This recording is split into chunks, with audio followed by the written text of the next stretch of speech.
주신 언약의 말씀 붙잡고 저희는 기도하면 될 것 같습니다. 계속 여호수아서의 말씀을 주고 계시는데요.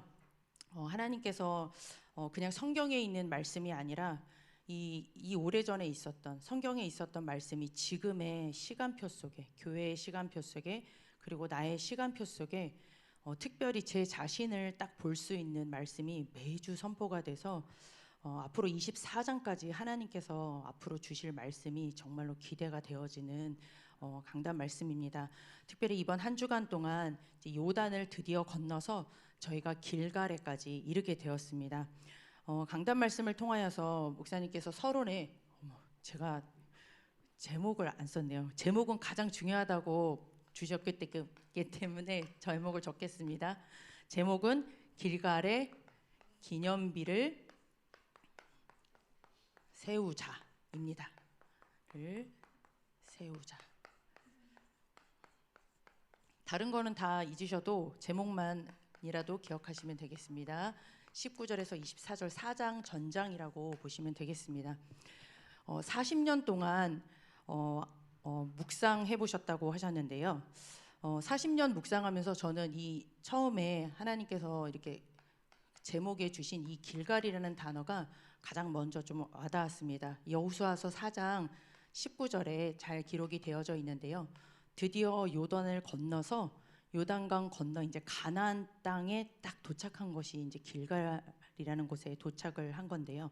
첫째 달 10일에 백성이 요단에서 올라와 여리고 동쪽 경계 길갈에 진침해. 무슨 생각을 했을까? 본문의 말씀을 잠시 생각해 보았습니다. 다른 거 생각하지 않았겠구나. 지금 여기는 애굽이 아닙니다.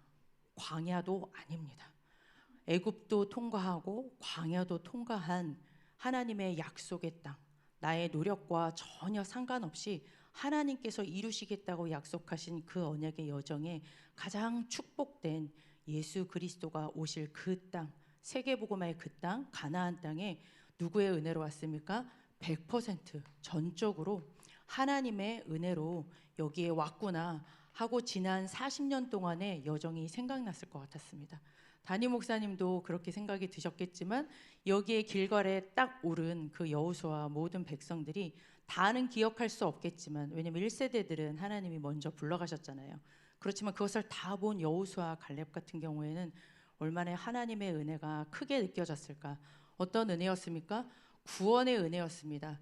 절대 출애굽할 수 없었는데 430년 동안 6월절 양의 피 발랐을 때 믿지 않고 바르든 간에 그 순간 그것 바르고 재앙의 사망에서 넘어가고요. 그리고 그날 밤에 즉시 바로가 항복하고 빨리 짐 싸가지고 나가라. 그리고 홍해바다 건너서 하나님의 백성 삼아주시는, 노예에서 하나님의 백성 삼아주시는 엄청난 구원의 축복을 하나님께서 주셨습니다. 중간에 광야를 만났지만 그 광야도 하나님께서는 100% 하나님의 은혜였습니다. 모든 것 다 공급해 주셨잖아요. 굶어 죽은 사람이 한 명도 없습니다. 너무 많이 먹어서 오히려 메추라기를 여기다 이렇게 입에다 달고 죽을 정도로 하나님께서 부족함이 없게, 옷 하나 헤어지지 않게, 발이 부르트지 않게끔 하나님께서 광야에서 완벽하게 인도해 주셨는데요. 우리의 모든 불신앙, 12가지 인생의 그 망할 인생의 모든 부분을 치유하시는 그런 행복한 여정이었습니다. 광야 교회에서요. 하나님의 능력을 체험했죠. 그리고 지금은 어디에 와 있습니까?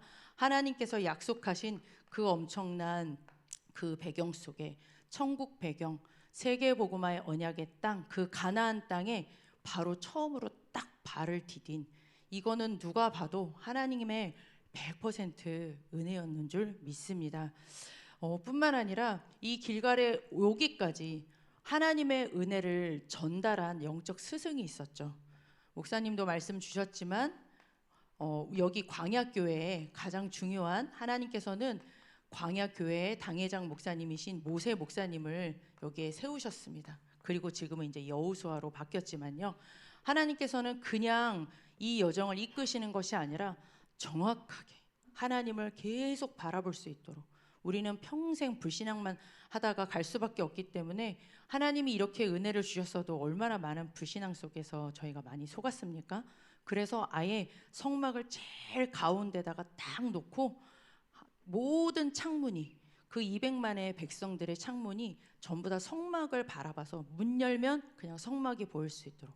그렇지, 우리가 지금 어디에 와 있지? 누구를 바라봐야 되지? 지금 광야 속에서 하나님께서는 내가 어떻게 구원받았고 어디로 가야 되는지를 광야교회 모사 목사님을 통하여서 계속 하나님께서 인도를 해주신 줄 믿습니다.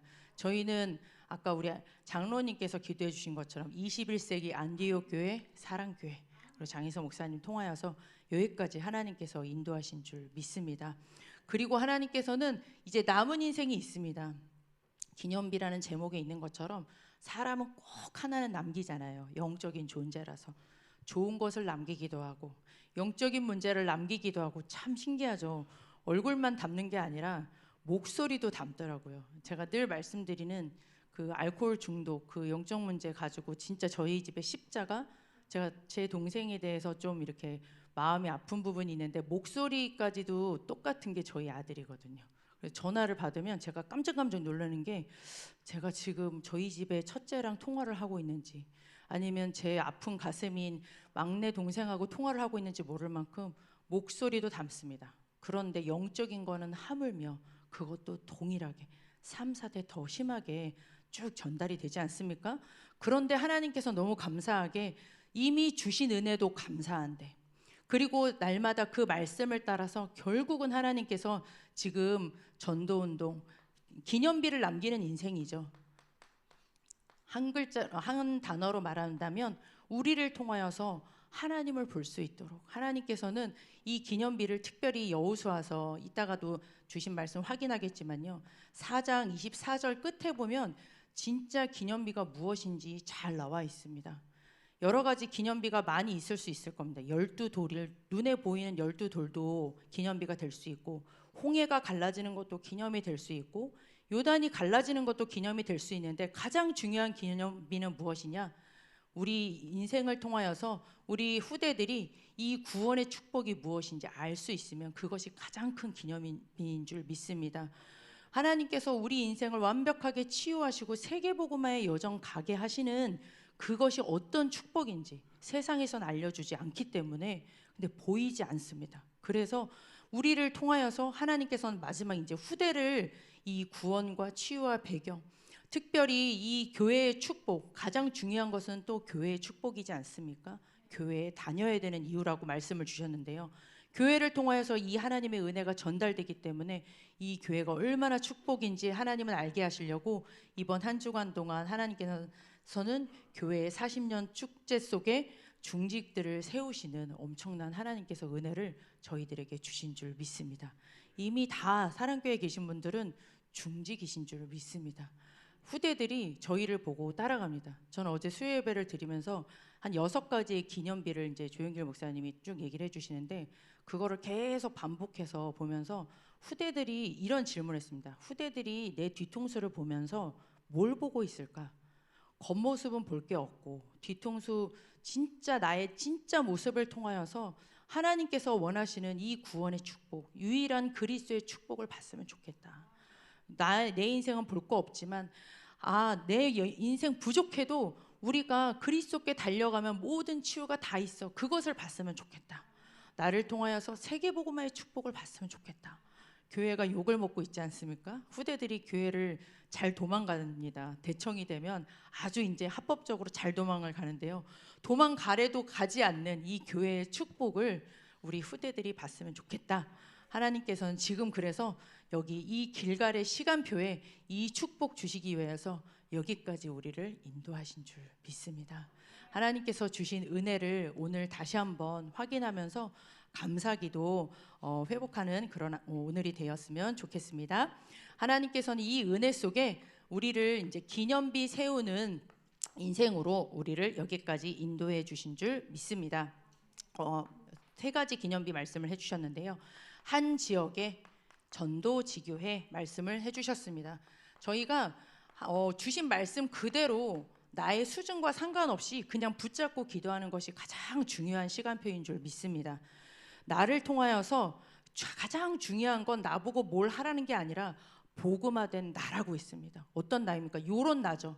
하나님의 은혜를 아는 나, 교회의 축복을 아는 나, 말씀을 따라가서 하나님께서 주시는 응답 가지고 행복한 나, 평안한 나, 이 한 사람을 통하여서 하나님은 모든 만남, 나를 만나는 사람이 행복하고 평안하고, 내가 있는 그 가정 가문을 통하여서 하나님께서 일을 하시고, 하나님께서 내가 하는 모든 일, 그리고 하나님께서 내가 있는 그 지역까지 완전히 이 하나님 나라 이루는 이 엄청난 축복이 바로 전도지교회 말씀을 해주셨습니다. 요거 보면 조금 부담스럽죠. 그렇죠. 오기초하면 부담스럽겠지만 가장 중요한 건 여기입니다. 복음화된 나인 줄 믿습니다. 언약 붙잡고 하나님 복음으로 행복한 나를 통하여서 모든 것이 복되는 기념비를 세울 줄 믿습니다. 오늘 기도하시면 되겠습니다. 이것을 두고 아까 우리 장로님 세게 기도하셨습니다. 6월 2일부터 4일까지 등록이 언제까지일까요? 주일까지입니다. 얼마 안 남았습니다. 시간은 지나가고 있기 때문에 어서 뒤에 신청서 쓰시고 기도로 준비하셨으면 좋겠습니다. 또 우리에게 어떤 기념비를 남기게 하셨습니까? 영적 문제가 아니라 우리 가정 가문의 영적 문제, 내 체질이 아니라 한 나라의 선교의 축복을 누리는 이 선교지교회라는 엄청난 하나님께서 말씀을 주셨어요. 이거 내가 할 일이 아닙니다. 하나님께서 하시겠다고 하신 언약이시지 않습니까? 그래서 가장 중요한 게 가문을 말씀을 해주시더라고요. 이 한 나라를 섬기는데 왜 한 사람이 아니라 목사님은 항상 가문 선교를 말씀을 하실까? 저희도 아직 가문 선교가 있지 않거든요. 왜냐하면 다 다른 나라를 하고 싶어서 아직 원네스가 되지 않았습니다. 그런데 가문 선교 말씀을 해주셨어요. 특별히 이 한나라 선교 지교회를 두고 6월부터 7월 중순까지 선교의 달 이렇게 선포를 하셨습니다. 앞으로 이제 스케줄이 또 저희 오직 복음방에 잘 올라올 겁니다. 다민족이 예배를 드리고 또 파키스탄 교회 선교회들이 예배를 드리는 그 오후 예배를 통하여서 하나님께서 내 안에 품어주시는 한 나라를, 우리 가정 가문에 어떤 나라를 품을까라고 하나님께 기대하는 마음으로 6, 7월 달 3부 예배로 꼭 인도받으시기를 바랍니다. 주중에 다민족 랩넌트 한 명이 이제 면담을 요청을 했습니다. 진짜 참 어렵구나. 그 친구가 그냥 한국 사람이 여기서 생활을 해도 얼마나 어렵겠습니까? 그런데 이 친구의 상황은 진짜 완전히 딱 요단강 앞에 선 것 같은 그런 앞이 캄캄한 것 같은 상황인 거예요. 그러니까 하야무 본국으로 돌아갈 수도 없어요. 돌아가려고 그러니까 돌아오지 말래요, 부모님이. 나라가 너무 어려우니까 그냥 거기 있든지 네 알아서 살 길을 찾아라고 지금 얘기를 하는 겁니다. 큰 꿈을 안고 엘리트임에도 불구하고 한국은 외국인이기 때문에 길도 쉽지 않고 본국으로 가고 싶은데 그 길도 만만치 않으니까 이 친구가 얼마나 답답한 상황인지 다른 거 얘기하지 않았습니다. 요즘에 말씀 흐름을 좀 잘 못하거든요. 말씀이 없으니까 얼마나 두려운 마음만 들겠습니까? 그래서 지난주에 주셨던 요단강 건넜던 그 말씀, 전도운동 막을 자 없다. 그리고 이번 주에 주신 말씀 그냥 그대로 전달을 해줬습니다. 이 말씀이 없으면 하나님께서는 주신 말씀 가지고 여기까지 인도를 하셨는데 하나님께서 주신 언약을 회복하자고 했던 것처럼 이미 교회에 우리 교회에 와 있는 다민족을 통하여서도 이번에 6, 7월 달에 저 친구가 저런 나라 친구였어? 아시게 될 거예요. 마음에 담으시는 그런 귀중한 시간표가 될 줄 믿습니다. 하나님께서는 우리에게 또 기념비를 남기게 하신다고 했습니다. 교회 안에 기념비라고 했습니다. 가장 중요한 기념비일 줄 믿습니다. 오늘 사회를 보신 우리 김기복 장로님이 제 스승이십니다. 제가 중학교 때 저는 김기복 장로님을 뵈면 다른 거는 잘 기억나지 않습니다. 워낙 오랫동안 같이 있었지만 머릿속에 지우개라고 거의 다 까먹었는데 하나는 딱 기억이 납니다. 중등부 수련회를 갔는데 딱 이러고 계시는 거예요. 왜냐하면 공무원 시험을 이제 급수를 올려서 보시는데 그 공부가 엄청 이렇게 쉽지 않은 공부잖아요. 공부를 하시다가 저희 수련회, 교회에서 하는 수련회도 아니고 지방으로 가는 수련회였는데 그 수련회에 이렇게 해가지고 공부하시다가 저희 랩넌트 때문에 참석을 하신 게 제가 앞뒤 상황은 다 기억 못해요. 근데 그 모습은 제 머릿속에 사진으로 확 남아 있습니다. 그래서 이번에 장로님 되시는데 제가 물개 박수 쳤습니다. 너무 기뻐가지고. 그것처럼 교회 안에 분명히 하나님께서 이 복음 사랑하는 누구였습니까? 브리스가 부부 말씀해 주셨죠. 브리스가 부부, 그리고 또 오바댜 하나님께서 말씀 주셨습니다. 그리고 탐 렘넌트 말씀을 주셨는데요. 다 세 명의 이 세 종류의 특징이 뭐냐? 생명 얻었기 때문에 생명 걸고 교회를 든든하게 세운, 보이지 않게 이름도 없이 빛도 없이 교회를 교회답게, 왜요? 하나님의 은혜가, 하나님의 이 언약을 가지고 전달해야 되는 영원한 기념비 중에 기념비가 교회이기 때문에 그런 줄 믿습니다. 그래서 우리 하나님께서는 이 은혜를 앞으로 더 크게 주실 줄 믿습니다. 한 렘넌트가 그러더라고요. 여기 이거를 생각하면 이제 무거운 거예요. 참 기특하긴 하죠. 어린 렘넌트가 복음을 전했는데 그 친구가 영접을 안 했대요. 근데 그게 자기한테 올무가 된 거예요. 아니 뭐 영접 안 할 수도 있죠. 안 하는 애들이 욕 안 했으면 다행인 거죠. 근데 얘가 영접을 했어야 되는데 영접을 안 한 게 얘는 속상한 거예요. 그 다음부터 얘는 주저앉기 시작하더라고요. 그래서 이거 보지 마라. 이거는 하나님이 하실 일이다. 하나님께서 이미 하신 것, 너에게 주신 은혜가 이렇게 큰데 봐라, 그 친구는 믿을 생각도 없고 믿고 싶은데 못 믿는 거다. 왜? 보이지 않는 영적인 존재가 붙잡고 있는데 너는 전하고 싶어서 이렇게 애달고 있는 그게 얼마나 큰 은혜냐. 하나님께서 주신 길갈의 은혜 누리고 있으면 반드시 하나님의 시간표에 이 기념비 세우게 할 줄 믿습니다. 우리는 그래서 하나님께서 주신 언약만 붙잡고 기도하면 될 줄 믿습니다. 마지막 기도 제목입니다. 하나님께서 주신 중요한 기도 시간표인데요. 오늘 이번 주에 주신 말씀, 강단 말씀 붙잡고 그대로 하나님 앞에 기도하시면 되겠습니다. 그리고 가장 중요한 것은 하나님께서 주신 이 말씀을 전달해 주시는 담임 목사님을 위하여서 정말 집중적으로 기도해 주시기를 바랍니다. 아까 장로님 기도하셨습니다. 전도운동 막을 자 없는데 사단은 알고도 머리 깨지고 막는 것이 전도운동이기 때문에 말씀을 선포하시는, 본격적인 전도운동을 선포하시는 목사님을 위하여서, 그리고 교회를 위하여서 저희 7대 기도 제목이 잘 있기 때문에 기도해 주시고요. 6월 1일 날이 저희 렘넌트 하계 훈련을 위한 헌신 예배입니다. 마음에 담고 기도해 주시고 또 헌신도 부탁드리겠습니다. 이번에 부산으로 또 인도를 받게 돼서 좀 마음의 준비가 많이 필요한 상황입니다. 그래서 기도해 주시기를 바랍니다. 그리고 김진수 장로님 위하여서 또 우리 장로님과 우리 서민희 권사님 가정을 위하여서 기도해 주시기를 바랍니다. 오늘 오전에 퇴원하신다고 하시더라고요. 이렇게 다 통기부스를 한 12주 정도 하시는데 병원에서 할 게 아니라 집에서 요양을 하셔야 된다 그래서 퇴원하신다 그러는데 정말 40일의 집중의 기회가 될 수 있도록 기도 부탁드립니다. 그리고 오늘의 스케줄입니다. 하나님께서 전도의 자에게 주시는 이 스케줄을 통하여서 오늘도 하나님의 이 길갈의 은혜를 확인하고 이 세 가지 기념비 남기는 인생 될 수 있도록 기도 부탁드리겠습니다. 기도하겠습니다. 하나님 너무너무 감사합니다. 우리를 여기까지 인도하셔서 길갈에 하나님 인도하신 것을 감사를 드립니다. 하나님 앞으로 더 크게 가장 중요한 보이지 않는 이 성삼위 하나님의 언약을 남기는 기념비 남기는 주역될 수 있도록 역사하여 주옵소서. 예수 그리스도의 이름으로 기도드렸습니다. 아멘.